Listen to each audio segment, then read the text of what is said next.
मेरे द्वारा जो भी होगा मेरे प्रभु करा रहे हैं। मेरे पास जो भी है वो प्रभु का है। प्रभु के सिवा मेरा कोई नहीं है। मैं कुछ नहीं हूं। मैं क्या हूं? कुछ नहीं हूं, प्रभु का हूं। न ज्ञानी हूं, हाँ, न विद्वान हूं, न कर्मकांडी हूं। मैं प्रभु का, मैं अपनी प्रियाजू का हूं। मान्यता से सारी मान्यताएं काट दो, ज्यादा झंझट करने की जरूरत नहीं। साधन काल में साधक को कुछ अनुभव तो होता नहीं, होता है अगर मैं प्रभु का हूं, प्रभु के लिए सब गंदी बातें क्यों हो रही, ये जलन क्यों हो रही, ये अशांति क्यों हो रही, घबराहट क्यों हो रही, भय क्यों हो रहा है?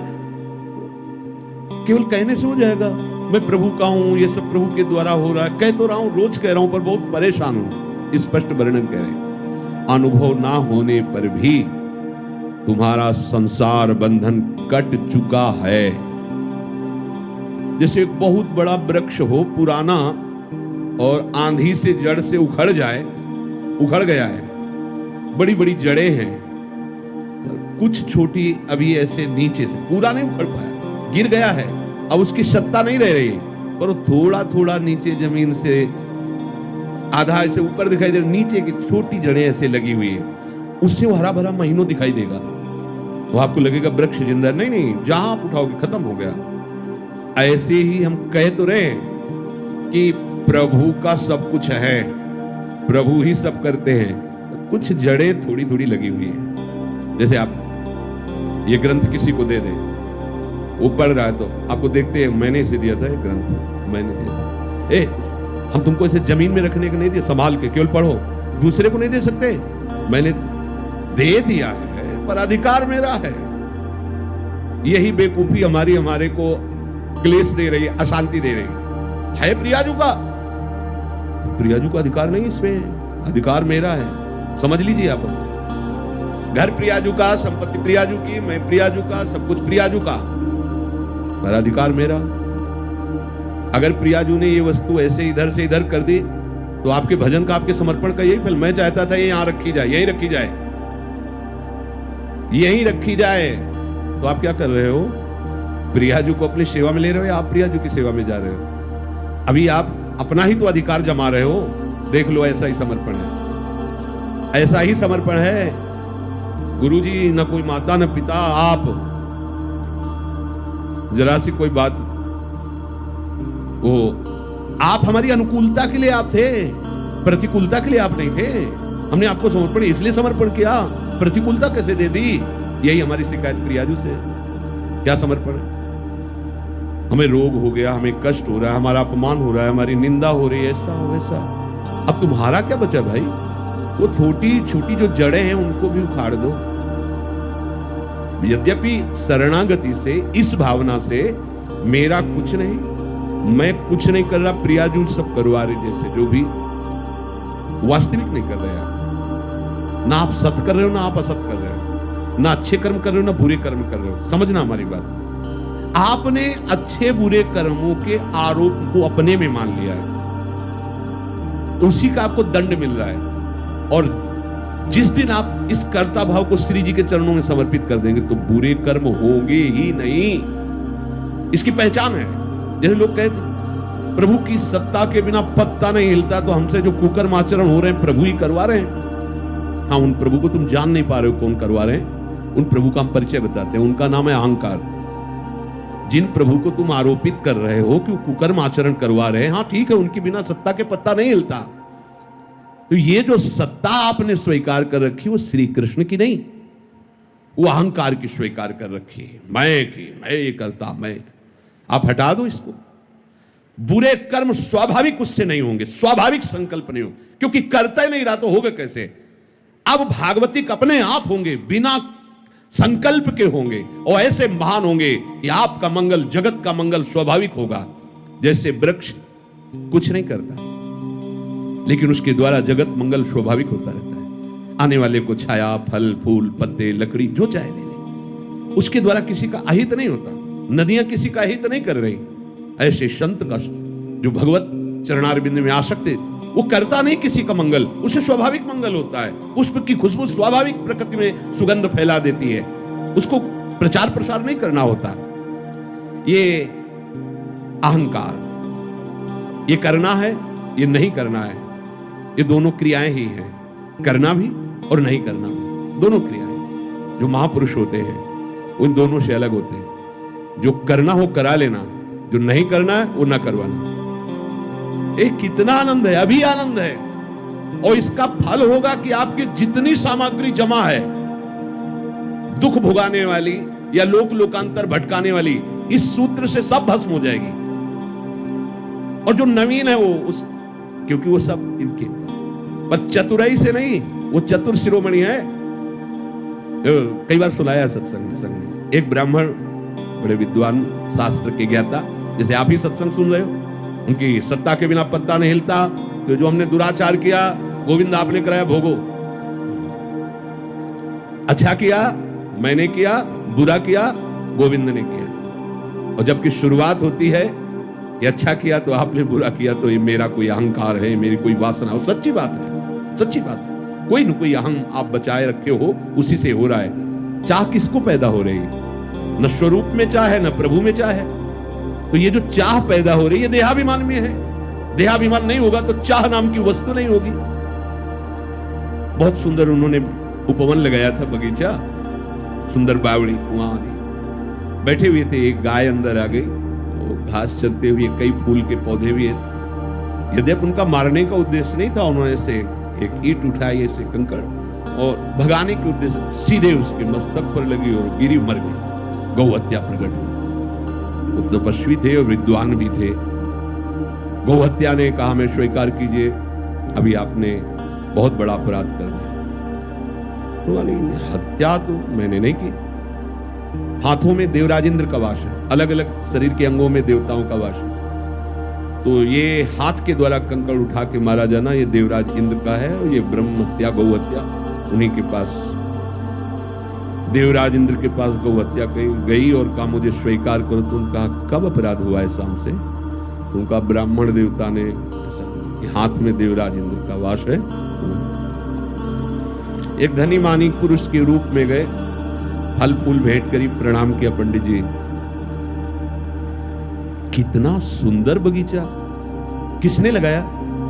मैंने, ये सब मैंने 10वें वर्ष से पानी लगा के, खाद लगा, सींच के ऐसा बगीचा।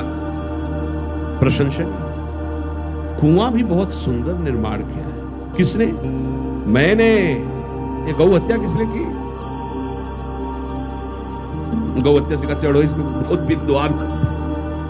हमारी दशा कुछ पंडित जी वाली है, नहीं? बुरा आचरण हुआ भगवान ही कराते हैं, सही आचरण हुआ पोस्टर में लिखवा दिया, नहीं चलेगा, नहीं चल। चतुराई, चतुर शिरोमणि से नहीं चलने वाली। साधन काल में प्रकृतिजन्य गुणों से सर्वथा अतीत हूं, ऐसा अनुभव ना होने पर भी जब साधक ये मान लेता है कि मैं प्रभु का हूं, अब मेरा सारा भार प्रभु के ऊपर है, प्रभु मुझे जैसे चलाना चाहे वैसे चलावे। यद्यपि अभी समर्पण नहीं हुआ, ये समर्पण की भावना बन रही, तो हमारे अंदर जो संकल्प विकल्प है वो बंद नहीं होंगे। ध्यान रखना, हमारे अंदर चाह का जो क्रम है वो बंद नहीं होगा, हमारे अंदर जो संसारिकता वो बंद नहीं हो जाएगी। अच्छे से समझना। पर सही बात आगे लिखा है, सही बात यह है कि ये मान्यता तुम्हें मुक्त करके ही छोड़ेगी। देखो, डरना नहीं है। ये जो प्रवाह चल रहा है, जैसे कई किलोमीटर से धारा आ रही हो और पीछे पानी रोक दिया गया हो, तो वहां रोकते ही पानी यहां थोड़ी बंद हो जाएगा, थोड़ा समय लगेगा, वो पानी निकलते निकलते फिर खत्म हो जाएगा। ऐसे ही सृष्टि चक्र में कामना वासना का प्रवाह चल रहा है। अब इसको हमने सही मान्यता के द्वारा रोक दिया, प्रवाह को। मैं नहीं करता हूं। ये शरीर, ये मन बुद्धि बहुत सूक्ष्मता से देखो, सब प्रभु के हाथ में है, हमारे हाथ में नहीं। सब कोई चाहता है ऐसा सुंदर रूप हो कि सामने वाला देख के मोहित हो जाए, पर ऐसे क्यों हो? क्योंकि तुम्हारी चाह के अनुसार थोड़ी सब हो जाएगा। सब चाहते हैं कि सर्वांग सुंदर, स्वस्थ, अजर, अमर, सब भोग हमें ही मिल जाए, सबका स्वामी मैं बनूं। ऐसा तुम्हारी चाह से थोड़ी हो रहा है। देख लो, जब तुम्हारी चाह से कुछ हो ले रहा है तो चाह क्यों करके फंस रहे हो? ऐसे हो जाओ। और अज्ञान के कारण पूरा संसार इसी में लगा हुआ है, पूरा संसार वह भटके जा रहा है, दौड़े जा रहा है। अब आपने उस प्रवाह को रोका, बिल्कुल सच्ची से समझ लेना। अगर ये बात हृदय में बैठा लोगे तो आज ही मान लो कि अब तुम्हारा फाइनल ठीक हो गया। आगे आपको अनुभव में, अभी अनुभव नहीं है, धारा है रुक गई है, पर प्रवाह वो अभी धीरे धीरे धीरे, जब वो जहां से रुका वहां से यहां तक का जब पानी निकल जाएगा तो आपको अपने आप दिखाई दे देगा रुक गया। पर वो तत्काल की और एकदम दिखाई दे कि निर्वासनिक हो, ऐसा नहीं है। हमारे अंदर वासनाओं का प्रवाह हो रहा है, हमें अच्छा बुरा भी लग रहा है, कामनाएं भी हैं, पर हम अभी जीवन मुक्त हो सकते हैं। बिगड़ी जन्म अनेक की अब ही सुधरे आज हो, समझना इस बात को। क्या प्रभु के सिवा मेरा कोई नहीं। मान लीजिए, हे प्रभु आप मान लीजिए कि प्रभु के सिवा आपका कोई नहीं है। अंदर से देखिए, आप अपने जीवन का अधिकार केवल प्रभु को दीजिए। अब वो हमारी प्रशंसा करवाएं, निंदा करवाएं, हमें ऊंचे बैठाएं, नीचे बैठा ले, स्वस्थ रखें, अस्वस्थ रखें, कामना युक्त रखें या निष्काम रखें, आपका प्रश्न खत्म हो जाना चाहिए। बिल्कुल एकदम अभी वृंदावन धाम में बैठे हुए चर्चा हो रही, इसमें संशय करने की जरूरत नहीं। बिल्कुल आप योगक्षेमम भाम्य हम तेषाम अहम समुद्धरता अहम त्वाम सर्व पापेभ्यो मोक्षयिष्यामि मा शुचा। ये हम नहीं कह रहे, वो कह रहे हैं जिन्होंने सृष्टि सर्वधर्मान् परित्यज्य माम एकम शरणं व्रज अहम त्वाम सर्व पापेभ्यो मोक्षयिष्यामि मा। मैं तुम्हें निष्पाप करूंगा, करूं सत्य तेरे साथ, मैं तुम्हें साधु बनाऊं। काहे को बोझा लिए घूम रहे हो? ऐसे दारी भार पे भार परम धन राधा नाम निश्चय करो। मेरे शरीर का, मेरे अंतःकरण का, मेरे स्वभाव का अधिकार केवल प्रियाजू को है। बस ये तीनों शरीर, तीनों शरीर तन वांग मनोभीर अमलई फिर सोहम तवयु, बिल्कुल सिद्ध सिद्धांत। इसलिए हम रुक रहे, धैर्य पूर्वक विचार करो किसका अधिकार तुम्हारे ऊपर है। बहुत से अधिकारी निकल पड़ेंगे, सब अधिकारियों को नोटिस दे दीजिए, बहुत बड़े अधिकारी के हाथ में हमारा मकान दुकान सब समर्पित हो गया, तुम्हारा काम खत्म। पर ये केवल बातें हैं, बातों से क्या। जब सखी बातों से प्रीति नहीं उपजती, प्राण देना पड़ता है, समर्पण करना। आप निश्चय करो कि मेरे जीवन का अधिकार केवल एकमात्र हरि गुरु चरणों में, बस किसी का अधिकार नहीं। इसी में फेल हो जाओगे, 100 में 1-2 लाइन के इस पार आएंगे ना, पीछे हो जाएंगे। जो कहो हरिवंश रस बिरलो समझनहार, एक दोई जो पाइए खोजिए सब संसार। हरिवंश गोसाई भजन की सकृत माने बिरला को रीत जानी है। उन बिरले में आप सब हो। कितनी सृष्टि है, कितने बैठे हो ऐसे, इतने हो, कितनी सृष्टि है। आप सब बिरले हो, आप सबका आखिरी जन्म है, आप सबको प्रियाजू ने चयन कर लिया है। आप अपनी तरफ से तैयारी कर लीजिए। आज ही अभी ही आप भार रहित हो जाएंगे यदि बात स्वीकार कर लेंगे। मेरे जीवन का संपूर्ण अधिकार मेरी प्रियाजू को है। प्रियाजू की इच्छा के बिना अब मेरी कोई इच्छा नहीं। अब मारो या तारो कहें हम क्या। जब दिल ही दे दिया तो दिल की बात दिलवर जाने, अब दूसरे से कहने की क्या जरूरत। दूसरे का अधिकार ही नहीं है, प्रियाजू का अधिकार है। आप बैठा लिए इस बात को हृदय में, है ऐसा नहीं हो तो कर लीजिए, नहीं तो एक कर्मजाल इतना बड़ा है कि हमारे पास काटने के लिए विवेक नहीं इतना, उसको भस्म कर दिया जाएगा, काटा नहीं जाएगा, पूरा का पूरा भस्म कर देंगे। एक सूत्र केवल, बिगड़ी जन्म अनेक की अब ही सुधरे आज। समझो आज अभी सुधरने की बात कह रहे तो क्या हो जाएगा। मैं प्रभु का हूं इतना मान लेने से अभी आप सिद्ध हो जाओगे क्या? नहीं, वो प्रवाह खत्म हो गया, वो बांध लग गया। अब धीरे से आपको समझ में आ जाएगा कि वो प्रवाह खत्म होता चला जा रहा है। कुछ भी मैं किंचन मात्र भी कुछ नहीं, जो कुछ मेरी प्रिया। हो सकता है कि आपके द्वारा आचरण गलत हो जाए, चिंतन गलत हो जाए, राग द्वेषात्मक वृत्ति भी दिखाई देगी, पर अब उसकी सत्ता नहीं रह गई। अब उसकी सत्ता नहीं रह गई। वो वासना भी, इच्छा भी दिखाई देगी, अब उसकी सत्ता नहीं रह गई। धैर्य पूर्वक समझ लीजिए, इनके मन में वासना चल रही, आपको क्या परेशानी है? तो आपने अपने को उनको दे दिया, वो वासना चलावे या उपासना, आपको क्या परेशानी? मेरी प्रियाजू, अब जोई प्यारो करे सोई मोही। लेकिन ऐसा प्यारो करे तो मोही भावे, और ऐसा करे तो ना भावे, ऐसा तो नहीं लिखा ना। फिर आप क्यों करते हो? अभी परमहंस हो जाओगे, अभी परमानंद में डूब जाओगे। बस बात समझ नहीं पा रहे हो। मेरे अंदर तो ये है, तो तुमने दिया क्या है? सब कुछ तुम्हारा ही है, तो तुमने दिया क्या है मेरे अंदर? हम कह रहे हैं तन मन। मन का तात्पर्य पूरा सूक्ष्म शरीर, तन का तात्पर्य स्थूल शरीर, और स्वभाव का तात्पर्य कारण शरीर। नामे कर दो प्रियाजू के, नामे। इधर तुम नामे करोगे, उधर तुम्हारा नाम चढ़ जाएगा। श्री हरिवंश शरण जे आए, श्री वृषभान कुंवरी नंद नंदन, निज कर अपनी चिट्ठी चढ़ाए। प्रिया प्रीतम मुस्कुरा करके देखो, उसने अपना समर्पण किया है, ये लिखा रजिस्टर। अब काम तो हो गया, यहां मकान बनेगा, तय हो गया, पैसा जमा हो गया। अब आज ही थोड़ी मकान खड़ा हो जाएगा, बड़ा काम है। ऐसे ही ये नामे हो गया है मालिक के। अब उनके पार्षद लग गए हैं झाड़ू पोछा करने में, देर नहीं लगेगी, सब साफ हो जाएगा। अब देर का मतलब अभी शरीर छूट जाए तो भगवत प्राप्ति होगी आपको। अभी वासना रहते हुए भगवत प्राप्ति हो जाएगी, विश्वास करो। भगवान कह रहे हैं, भगवान के वचन, क्षिप्रम भवति धर्मात्मा, बड़े शीघ्र मैं उसे मैं धर्मात्मा बना दूं। भगवान कह रहे हैं, ये उनके वचन पर तो ध्यान दो। अपनी मान्यता जितनी हमने मान ली है, वो सब हटानी पड़ेगी।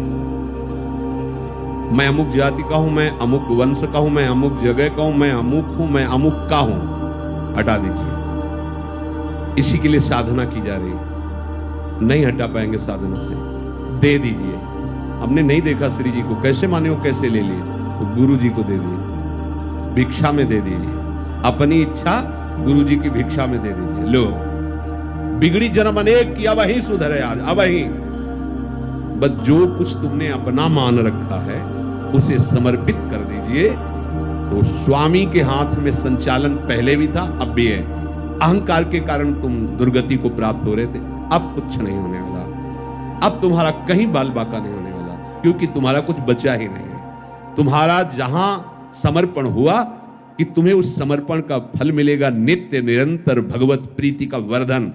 पर यह बात सुनने में अच्छी लगती है? जब ये बात आ जाएगी कि आपका सब कुछ है, और इसके बाद जब आपके सामने प्रतिकूलता आएगी, तो स्वामी के ऊपर ही भौं चढ़ेगी। उससे तो प्रेम से बात करते हैं, हमारी तरफ तो देखते भी नहीं है। हमने इनके लिए जीवन समर्पित कर दिया।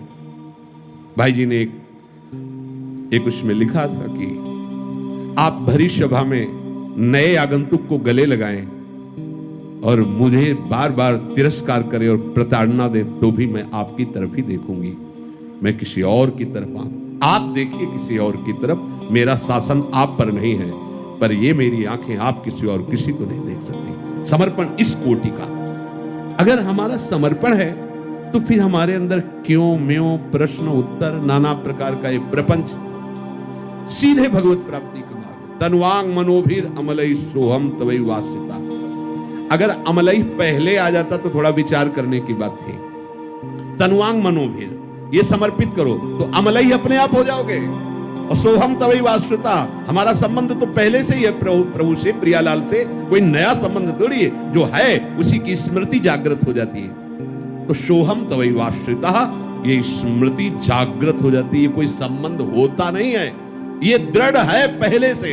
हमारा प्रियालाल का संबंध पहले से है, अब भी है, आगे भी रहेगा। पर हम उस संबंध का विस्मरण करके नए नए संबंध मान लिए। उन नए नए संबंधों की मान्यता को पुनः समर्पित कर दो, तो जो है वो जागृत